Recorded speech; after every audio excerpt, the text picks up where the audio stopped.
Je sais que beaucoup ont une appréhension sur le fait de quitter la France, vous avez envie de le faire, vous voudriez le faire, mais ça vous fait peur. Donc plein de questions vous viennent en tête comme comment on fait pour les visas, comment on fait pour trouver un logement sur place, est-ce que je vais réussir à être loin de ma famille, de mes amis. Et d'autant plus de doutes viennent en fonction des destinations. Certaines sont plus compliquées que d'autres.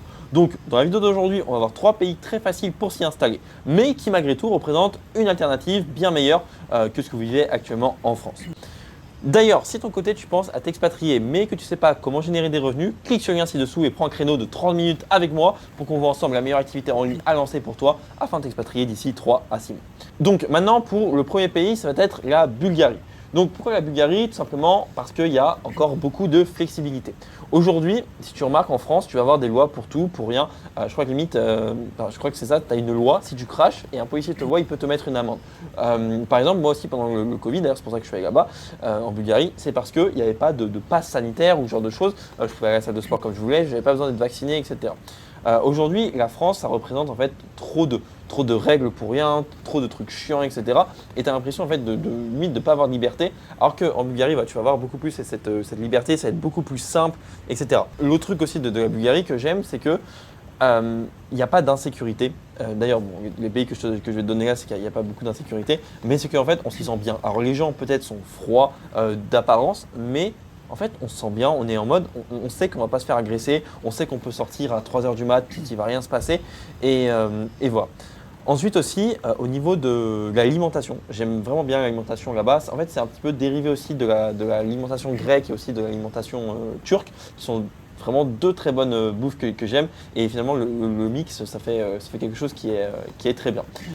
Donc voilà par rapport à ça. Donc, pour une première expatriation, c'est super, surtout aussi que tu n'auras pas besoin de visa, vu que c'est un pays qui est dans l'Union européenne. Alors techniquement, normalement, tu as besoin d'un visa après 3 mois là-bas, mais voilà, vu que c'est l'Union européenne, ça va. Et également aussi, c'est pas très loin de la France, c'est-à-dire que tu es à 2h30, Sofia c'est à 2h30, et voilà, c'est super pratique. Et le dernier point, alors je ne sais pas pourquoi je ne l'ai pas dit là, mais en fait c'est aussi le plus important, c'est que c'est pas cher. C'est-à-dire que c'est aussi cher que par exemple des pays d'Asie comme la Thaïlande, tu vois. C'est vraiment, les prix sont divisés par 2 par rapport à ce que tu peux retrouver en France. Donc en fait, pour une première expatriation, c'est vraiment super. Bon, je recommande ça surtout comme première expatriation, c'est vraiment top. Après, si aussi tu es quelqu'un qui aime bien faire la fête, qui aime bien sortir, qui aime bien avoir de la dopamine, des trucs comme ça, un petit peu comme moi, la Bulgarie, tu risques d'être un petit peu limité. Mais pour une première, c'est très bien. Ensuite, le deuxième, ça va être le Portugal. Alors pourquoi le Portugal? Parce que déjà, c'est très très proche de la France, ce qui fait que c'est très facile d'y aller en même pas 1 heure. On est au Portugal et en fait on va avoir aussi un climat qui va être je parle de la température là, qui est beaucoup plus chaud que ce qu'on peut retrouver en France parce que bon ouais, la France il fait quand même froid souvent durant l'année et il n'y a pas à dire mais finalement le froid ça en fait on sent que ça tape sur le mental, que le froid, le mauvais temps, la grisaille, etc. Et vraiment au Portugal, j'avais pas ressenti ça. Je sentais que j'étais vraiment, ouais, il y avait du soleil, c'était bien, etc. Autrement, pourquoi le Portugal? C'est que aussi c'est un petit peu moins cher que la France. Alors pas beaucoup, je dirais que c'est peut-être 15-20% moins cher. Mais voilà. Et en fait, c'est un pays qui est chaleureux. C'est-à-dire que c'est un pays où, alors peut-être ça va dépendre de chacun, mais c'est un pays où en fait où on s'y sent bien, où les gens sont aussi chaleureux. Bah ouais, il fait chaud aussi. Mais voilà, c'est un pays qui est comme ça. Il n'y a pas trop encore d'insécurité là-bas. Ça le fait. Donc en fait, c'est un pays qui est simple et à aller, qui est pas trop loin de la France et voilà, qui peut être bien pour les personnes voilà, qui ont envie de pas être trop loin et d'avoir un truc un peu moins cher que la France et voilà. Et du coup, le dernier pays pour s'expatrier, ça va être la Thaïlande. Bien sûr, la Thaïlande, ça va faire 2 ans et demi que moi-même j'y vis. Et en fait, pourquoi ce pays? Parce que juste, vous ressentez en fait des choses que vous n'avez jamais ressenties ailleurs. Toutes les personnes qui sont venues ici en Thaïlande le disent. Ils le disent que en fait, ils passent peut-être 15 jours, un mois, ils sont déjà en mode j'ai envie d'y retourner. Ils pensent déjà à quand ils vont y retourner. Pourquoi? Déjà les gens là en Thaïlande sont hyper gentils. C'est-à-dire que je n'ai jamais vu des gens aussi gentils, aussi souriants. que ça. Et en fait, avoir des gens comme ça constamment qui vous sourient, qui sont très polis, qui vont vous dire, voilà, qui vont vous dire merci, qui vont vous dire, en fait, qui vont vous dire bonjour, etc. En fait, ça fait juste plaisir et voir des sourires sur la tête, enfin, sur le visage, ça fait plaisir. Quand j'étais allé à Paris, quand je reviens des fois, c'est gris, tout le monde se pousse. Pareil, à Bangkok, quand tu vas dans le métro, tout le monde est en ligne. Tout le monde est en ligne et tout le monde se respecte. Donc, ça, c'est hyper bien. Et du coup, ça va avec le truc, il n'y a pas d'insécurité. Alors, j'ai déjà dit pour les deux autres pays, mais la Thaïlande, il n'y a vraiment aucune insécurité. On se sent bien, on n'a pas peur. En fait, quand je vais à Paris, je sens qu'au niveau de mon ventre, etc., je suis constamment stressé, qu'il peut se passer quelque chose, que ça peut vite partir, etc. Et en fait, c'est juste insupportable. C'est juste insupportable. Et voilà. L'autre point, c'est que, bah, en fait, il fait beau toute l'année. Il fait super chaud toute l'année. Alors, des fois, peut-être même trop chaud. Mais au moins, en fait, on se sent bien. Il y a tout le temps du soleil, on a tout le temps le sourire et c'est vraiment une vibe. En fait, c'est comme si vous étiez en été toute l'année. C'est vraiment bien. L'autre truc, c'est que vous avez tout à côté. Que ce soit dans le pays, vous avez les montagnes par exemple dans le nord, vous avez les plages dans le sud, vous avez Bangkok qui est une ville. Alors, comme ça, on dit la Thaïlande, mais Bangkok, c'est une ville super moderne.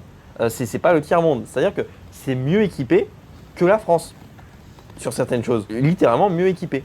Les centres commerciaux, mais ça n'a rien à voir avec la France. C'est vraiment des trucs super modernes, etc. Donc en termes de modernité, ils sont vraiment au point, malgré que ce soit considéré comme un pays du tiers-monde. Et aussi, du coup, bah, vous êtes à côté de plein de choses. Vous avez par exemple Bali qui est à 4 heures, vous avez le Vietnam qui est à juste 1 heure, vous avez le Japon qui est à 6 heures. Bon, ça fait comme 6 heures, mais voilà, c'est pas les 12 heures de la France. Voilà, vous êtes en Asie et l'Asie, c'est quand même un très beau continent. Il y a tellement de choses différentes, c'est une culture qui est complètement différente et vraiment, ouais, vraiment top.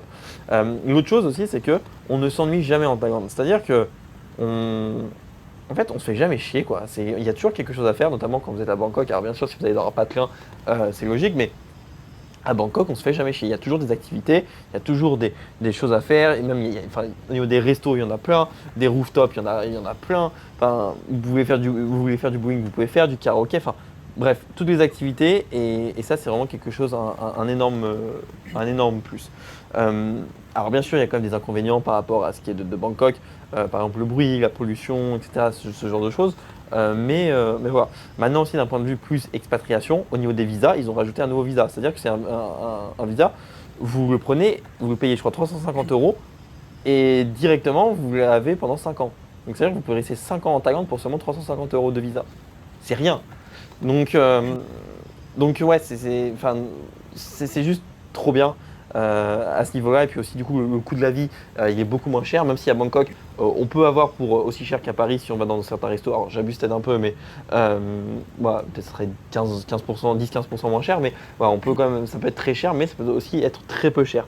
Donc ça c'est un gros plus et en fait il y a une qualité aussi des services pour le peu qu'on paye qui est énorme. C'est-à-dire que les gens sont très dans le service, ils vont pas hésiter à vous aider, que ce que vous payez cher ou pas. Même des fois vous allez dans la rue, les gens vont vous aider si ils vous voient peut-être un peu paumé ou si vous voilà, ou même si vous demandez quoi. Donc ouais, la Thaïlande, allez-y. Le truc c'est que c'est très loin aussi de chez soi, donc c'est une expatriation qui se j'allais dire qu'il se réfléchit, mais perso, bon, j'ai pas trop réfléchi pour y aller, mais c'est que voilà, si vraiment vous avez besoin de renouveau, de changer complètement de la France, de la culture européenne, etc., que voilà, vous pouvez encaisser le fait d'être loin de votre famille, etc., franchement, foncez en Thaïlande et vous ne serez pas déçus parce que voilà, c'est merveilleux ce pays. Donc, ouais, foncez quoi.